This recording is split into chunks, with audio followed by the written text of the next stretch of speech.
बिस्मिल्लाहिर्रहमानिर्रहीम। अस्सलामुअलैकुम वरहमतुल्लाहि वबरकातुहू। 10th क्लास में आपकी math teacher miss Fariyal Ismail ji. 10th class, जैसा कि आपको पता है कि हम यूनिट 4 हमने स्टार्ट किया था, ठीक है, पार्शियल फ्रैक्शंस, और इसमें 4 एक्सरसाइजेस थी और 4.1, 4.2, 4.3 और मिसलीनियस एक्सरसाइज 4 एक्सरसाइजेस हम कर चुके हैं। आज हम इसकी मिसलीनियस एक्सरसाइज स्टार्ट करेंगे। इस चैप्टर में से MCQs, शॉर्ट क्वेश्चंस और लॉन्ग तीनों चीज़ें आती हैं और ये बोर्ड का आपका बहुत इंपॉर्टेंट चैप्टर है। इसके साथ आपका चैप्टर 3 और 4 का मिला के आपका लॉन्ग क्वेश्चन आता है। एक क्वेश्चन नंबर आपका बोर्ड में होता है, क्वेश्चन नंबर 6 का पार्ट ए आपका चैप्टर 3 से होता है और क्वेश्चन नंबर 6 का पार्ट बी आपका चैप्टर 4 से आता है, 4 मार्क्स का। ठीक है बेटा, इसकी समरी को देखते हैं। चैप्टर हम पूरा पढ़ चुके हैं, समरी देखते हैं जी बेटा। इसका देखिए, पहला आपका समरी का पॉइंट क्या है। A fraction is an indicated quotient of 2 numbers और एल्जेब्रिक एक्सप्रेशंस। तो बेटा देखिए, यहाँ आपके सामने फ्रैक्शंस लिखी है। उन्होंने कहा है कि फ्रैक्शन जो है ना वो कोशेंट ऑफ 2 नंबर्स भी हो सकती है और 2 एल्जेब्रिक एक्सप्रेशंस की भी हो सकती है। यानी कि 2 नंबर्स की भी को अगर आपने कोशेंट फॉर्म में लिखा तब भी फ्रैक्शन है और 2 एल्जेब्रिक एक्सप्रेशन को कोशेंट फॉर्म में लिखा तब भी फ्रैक्शन है। नेक्स्ट आप देखिए, an expression of the form n of x over d of x where d of x is not equal to 0 and n of x and d of x are polynomials in x with real coefficient is called rational fraction. Every fractional expression can be expressed as the quotient of 2 polynomials. बेटा इन्होंने 2 बातें की हैं। एक तो उन्होंने कहा है कि किसी भी एक्सप्रेशन को अगर हम n of x over D of x form में लिखें जिसमें डिनोमिनेटर नॉट इक्वल टू 0 हो तो ये रेशनल फ्रैक्शन कहलाता है। दूसरी बात इसी सेंटेंस में उन्होंने ये कही कि every fractional expression can be express as quotient of 2 polynomial. Quotient of 2 polynomial का मतलब है कि न्यूमरेटर में भी पोलिनोमियल होगा, डिनोमिनेटर में भी पोलिनोमियल होगा, न्यूमरेटर में भी पोलिनोमियल होगा, डिनोमिनेटर में भी पोलिनोमियल होगा। तो ऐसी फ्रैक्शन को हम कहते हैं, यानी ये जो फ्रैक्शन आपके पास बन गई इसे हम कहते हैं रेशनल फ्रैक्शन। ठीक है, तो ये आपकी रेशनल फ्रैक्शन की एग्जांपल हो गई। अब नेक्स्ट है आपका प्रॉपर फ्रैक्शन।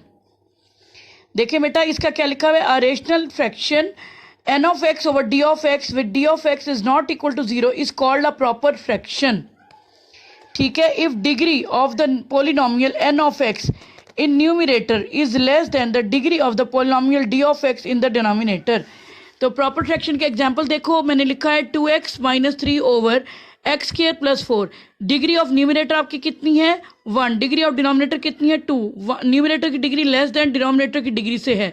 ठीक है, it means it is a proper fraction. Next आपका टॉपिक जो दे रहे हैं वो है improper fraction. A rational expression n of x over d of x with d of x is not equal to 0 is called an improper fraction if degree of polynomial n of x is greater और equal to the degree of polynomial d of x। ठीक है, numerator की degree जो है ना greater और equal to हो denominator की डिग्री से। अब देखिए, मैंने 2 एग्जांपल लिखे हैं क्योंकि 2 कंडीशंस हैं।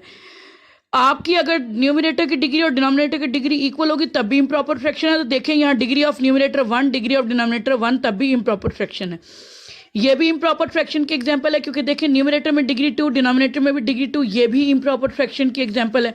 यहाँ देखें 6x power 4 over x cube plus 1, numerator की डिग्री 4, डिनोमिनेटर की degree 3, numerator degree greater than degree of denominator, तो ये भी इम्प्रॉपर फ्रैक्शन। तो इम्प्रॉपर फ्रैक्शन और इसकी डेफिनेशन और एग्जांपल्स को देख लिया।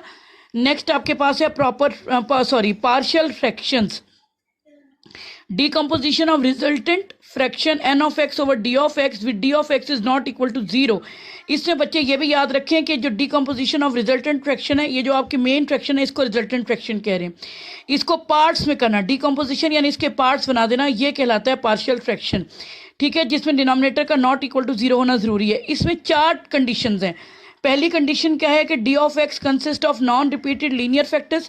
दूसरी कंडीशन है d of x consist of repeated linear factors. तीसरी कंडीशन है d of x consist of non repeated irreducible quadratic factors. चौथी कंडीशन है d of x consist of repeated irreducible quadratic factors. Partial fractions 4 types of denominator पे base करता है। अगर इस तरह का डिनोमिनेटर होगा तो पार्शियल फ्रैक्शन कैसे बनाएंगे, अगर ये डिनोमिनेटर है तो पार्शियल फ्रैक्शन कैसे बनाएंगे, अगर ये डिनोमिनेटर है तो पार्शियल फ्रैक्शन कैसे बनाएंगे, और अगर ये डिनोमिनेटर है तो पार्शियल फ्रैक्शन कैसे बनाएंगे। इसको एग्जाम्पल के थ्रू देखते हैं बेटा। देखें केस 1 क्या है, D of x consist of non repeated linear factors. अब देखें मैंने एग्जांपल लिखी है x minus 11 over x minus 4 into x plus 3। आप देखें सबसे पहले ये प्रॉपर फ्रैक्शन है, यहाँ पे डिग्री 1 है, डिनोमिनेटर में डिग्री 2 है, प्रॉपर फ्रैक्शन है। एक बात याद रखिए गर्ल्स, पार्शियल फ्रैक्शन उसी वक्त बनेगी जब आपके पास प्रॉपर फ्रैक्शन होगी। इम्प्रॉपर फ्रैक्शन की सूरत में डायरेक्ट फौरी तौर पे पार्शियल फ्रैक्शन नहीं बनती, पहले आपको डिवीजन करके कोशेंट साइड पे करना पड़ता है और उसमें से एक प्रॉपर फ्रैक्शन निकालते हैं और फिर उसकी पार्शियल फ्रैक्शन हम बनाते हैं। ठीक है बेटा, अब हम इस फ्रैक्शन की बात कर रहे थे। देखें यहाँ पे ये प्रॉपर फ्रैक्शन है। अच्छा, इसमें दो आपके फैक्टर्स हैं डिनोमिनेटर में, तो फ्रैक्शंस भी आपकी दो बनेंगी। अच्छा, दोनों फ्रैक्शन क्या हैं आपके, नॉन रिपीटेड लीनियर फैक्टर्स, कोई फैक्टर रिपीट नहीं हो रहा और दोनों लीनियर हैं, डिग्री 1 वाले हैं। दो फैक्टर्स हैं, दो फ्रैक्शंस बनेंगी। अगर आपका डिनोमिनेटर लीनियर होगा यानी डिग्री 1 वाला, तो न्यूमरेटर डिग्री 0 वाला होगा यानी कांस्टेंट होगा। ये बात गौर से सुने, डिनोमिनेटर अगर लीनियर है तो यानी डिग्री 1 वाला है तो न्यूमरेटर में डिग्री 0 होगी यानी कांस्टेंट होगा। तो x minus 4 x plus 3 denominator है, तो x माइनस 4 के ऊपर एक कांस्टेंट नेम कर दिया, x प्लस 3 के ऊपर दूसरा कांस्टेंट। अब इन दो कांस्टेंट को की वैल्यू फाइंड आउट करने से आपकी पार्शियल फ्रैक्शन पूरी हो जाएंगी। केस 2 देखो, D of x consist of repeated linear factor. अब आपके पास रिपीटेड लीनियर फैक्टर्स आएंगे, यानी ये फ्रैक्शन देखो क्या है, x over x minus 3 whole square. नीचे देखो फैक्टर क्या है, मैं ये छुपा रही हूँ, x माइनस 3 फैक्टर है, स्केयर यानी रिपीट हो रहा है, यानी लीनियर फैक्टर है जो रिपीट हो रहा है। डिग्री 2 बताती है कि दो आपकी फ्रैक्शंस बनेंगी। पहली फ्रैक्शन में आप लीनियर फैक्टर x माइनस 3 ले लेंगे और दूसरी में आप उसकी रेपिटेशन के साथ ले लेंगे यानी x minus 3 whole square. Factor दोनों सूरतों में लीनियर है। ठीक है बेटा, तो अब जब लीनियर फैक्टर है तो न्यूमरेटर कांस्टेंट होगा, लीनियर फैक्टर है तो न्यूमरेटर कांस्टेंट होगा। तो x over x minus 3 whole square is equal to a over x minus 3 plus b over x minus 3 whole square. ये इसकी पार्शियल फ्रैक्शंस हो गई। a और b की वैल्यू फाइंड आउट करने से ये क्वेश्चन कंप्लीट हो जाएगा। फिर देखें तीसरी टाइप आपकी, देखें तीसरी टाइप क्या है, D of x consist of non repeated irreducible quadratic factors. यानी कि नॉन रिपीटेड है, इररिड्यूसिबल है, या नॉन रिपीटेड यानी रिपीट नहीं होगा, इररिड्यूसिबल जिसको फर्दर फैक्टराइज नहीं कर सकते, क्वाड्रेटिक यानी डिग्री 2 वाले फैक्टर्स होंगे। अब देखें इसके example, 11x plus 3 over x minus 3 into x square plus 9। अब दो फैक्टर्स हैं तो दो फ्रैक्शंस बनेंगी। पहला फैक्टर लीनियर दे रहा है, लीनियर फैक्टर होगा तो ऊपर कांस्टेंट आ जाएगा। दूसरा फैक्टर है x स्क्वायर प्लस 9। ये देखें ये इररिड्यूसिबल है, इसको फर्दर आप फैक्टराइज नहीं कर सकते और इसकी रेपिटेशन भी नहीं हो रही यानी डिग्री 2 भी नहीं आ रही। ठीक है, तो ये इररिड्यूसिबल भी हो गया, नॉन रिपीटेड हो गया, क्वाड्रेटिक, क्वाड्रेटिक यानी डिग्री 2। आप देखें जब आपका डिनोमिनेटर क्वाड्रेटिक होगा डिग्री 2 वाला, तो न्यूमरेटर में एक डिग्री कम होगी यानी कि लीनियर होगा, डिग्री 1 होगी। डिनोमिनेटर में अगर डिग्री 2 वाला है तो न्यूमरेटर में डिग्री 1 वाला आपने बनाना है। अच्छा, तो किस तरह से बनाएंगे, एक्स स्क्वायर प्लस 9 अगर होगा तो बी एक्स प्लस सी फॉर्म में आपका न्यूमरेटर बनेगा। तो ये अब आपकी पार्शियल फ्रैक्शन बन गई। इसमें 3 कांस्टेंट्स हैं जिनको फाइंड आउट करने से आपकी पार्शियल फ्रैक्शन पूरी हो जाएगी। केस 4 देखो, D of x consist of repeated irreducible quadratic factors. ठीक है, अब देखें रिपीटेड यानी कि कोई फैक्टर रिपीट हो रहा होगा, इररिड्यूसिबल जिसको फर्दर फैक्टराइज नहीं कर सकते, क्वाड्रेटिक यानी डिग्री 2। एग्जाम्पल देखो, x square over x plus 1 into x square plus 1 whole square. अब यहाँ सबसे पहले देखो, एक तो ये प्रॉपर फ्रैक्शन भी है, साथ साथ ये भी देखना जरूरी होता है, ये डिग्री 2 है, यहाँ पे एक्स स्क्वायर और स्क्वायर की डिग्री 4 और साथ एक और मल्टीप्लाई होगी तो डिग्री 5 यानी ये प्रॉपर फ्रैक्शन है। अब डिनोमिनेटर में कितने फैक्टर हैं, 3। पहला फैक्टर है एक्स प्लस 1, दूसरा फैक्टर है एक्स स्क्वायर प्लस 1 और तीसरा फैक्टर एक्स स्क्वायर प्लस 1 की रेपिटेशन है यानी कि x square plus 1 whole square. तो 3 फैक्टर्स हैं तो 3 आपके फ्रैक्शंस बनेंगी। लीनियर फैक्टर होगा तो numerator constant, x square plus 1 quadratic factor है तो न्यूमरेटर डिग्री 1 वाला होगा यानी कि बी एक्स प्लस सी।